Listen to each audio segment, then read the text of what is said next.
Hello everyone, welcome to Harsh media. So இன்றைக்கி வந்து பார்த்திங்க அப்படின்னா நம்ம எதை பற்றி பார்க்க போகிறோம்னா, நம்மளுடைய தமிழக அரசு சார்பில் அறிவிக்கப்பட்ட ஒரு மிகப்பெரிய திட்டத்தை பற்றி தான் பார்க்க போகிறோம்.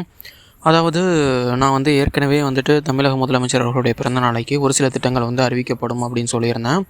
அதில் குறிப்பாக வந்து நான் 3 விஷயங்களை சொல்லியிருந்தேன். ஒன்று வந்துட்டு பார்த்திங்க அப்படின்னா இலவச பயண திட்டம், அது வரதுக்கான வாய்ப்புகள் இருக்குது சொல்லியிருந்தேன். அப்புறம் 2500 ரூபாய் திட்டம் வரதுக்கான வாய்ப்புகள் ரொம்ப கம்மின்னு சொல்லியிருந்தேன். அதுக்கப்புறம் வந்து பார்த்திங்க அப்படின்னா இந்த தங்க மோதிர திட்டம். இந்த தங்க மோதிர திட்டம் வந்து பார்த்திங்க அப்படின்னா அமல்படுத்துறதுக்கான வாய்ப்புகள் இருக்குன்னு சொல்லியிருந்தேன். இதில் ஏதோ ஒரு திட்டத்தை அமல்படுத்துவாங்கன்னு சொல்லியிருந்தேன். ஸோ அதில் வந்து பார்த்திங்கன்னா இப்போதைக்கு தங்க மோதிர திட்டத்தை வந்து அமல்படுத்தியிருக்காங்க.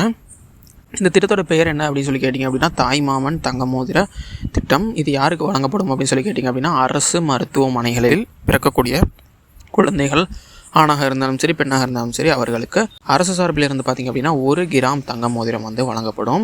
1 கிராமோட ரேட் இப்போதைக்கு நிலைமைக்கு பார்த்திங்க அப்படின்னா 15,000க்கும் மேலே வந்து இருக்குது. அப்படிங்கிறப்போ பார்த்திங்க அப்படின்னா 1 கிராம் தங்க மோதிரத்தோடைய வேல்யூ வந்து பார்த்திங்க அப்படின்னா அந்த மோதிரத்தில் வந்து இருக்கும். ஸோ அந்த மோதிரம் வந்து பார்த்திங்க அப்படின்னா புதிதாக பிறக்கக்கூடிய குழந்தைகளுக்கு வழங்கப்படும். அது கூட பார்த்திங்க அப்படின்னா பர்த் கிட் அப்படின்னு சொல்லக்கூடிய ஒரு சில பொருட்கள் வந்துட்டு என்ன பண்ணும் அப்படின்னு பார்த்திங்கன்னா வழங்கப்படும் சொல்லியிருக்காங்க.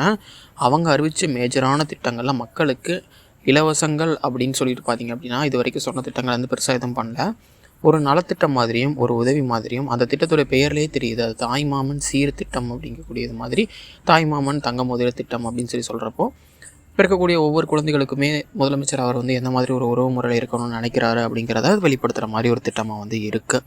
அது மட்டும் இல்லாமல் இந்த திட்டத்தின் மூலியமாக பார்த்திங்க அப்படின்னா நிறைய ஏழை குழந்தைகள் பயனடைவார்கள். ஏன்னா பொதுவாக வந்துட்டு அரசு மருத்துவமனையில் பிறக்கக்கூடிய குழந்தைகள்னு சொல்கிறதுனால ஏழை குழந்தைகள் வந்து கண்டிப்பாக பயனடைவாங்க. அது மட்டும் இல்லாமல் அரசு மருத்துவமனைகளில் பிரசவம் என்பது பார்த்திங்க அப்படின்னா வரும் காலங்களில் இன்னுமே அதிகரிக்கும். அப்படி அதிகரிக்கும் பட்சத்தில் கண்டிப்பாக அரசு மருத்துவமனைகளோட தரங்களும் கண்டிப்பாக கூட வேண்டிய சுச்சுவேஷன் வரும். அதனால் பார்த்திங்க அப்படின்னா நம்மளுடைய மருத்துவ சார்ந்த விஷயங்களில் நம்ம இன்னுமே பார்த்திங்கன்னா முன்னிலையில் போகிறதுக்கான வாய்ப்புகள் வந்து இருக்குது. அது மட்டும் இல்லாமல் இன்றைக்கி அசெம்பிளியில், அதாவது ஜூன் 23 நடந்த அசெம்பிளியில் பார்த்திங்க அப்படின்னா முதலமைச்சர் ரொம்பவுமே தாறுமாறாக வந்து பேசியிருந்தார். அதுலேயும் பார்த்திங்கன்னா ரொம்ப வந்து பார்த்திங்கன்னா அனைத்து விஷயங்களையுமே பார்த்திங்கன்னா எதிர்கொள்ளக்கூடிய ஒரு மனநிலையில் அவர் இருக்கார் அப்படிங்கிறது வந்து ரொம்பவுமே தெளிவாக வந்து காமிச்சிருந்தார்.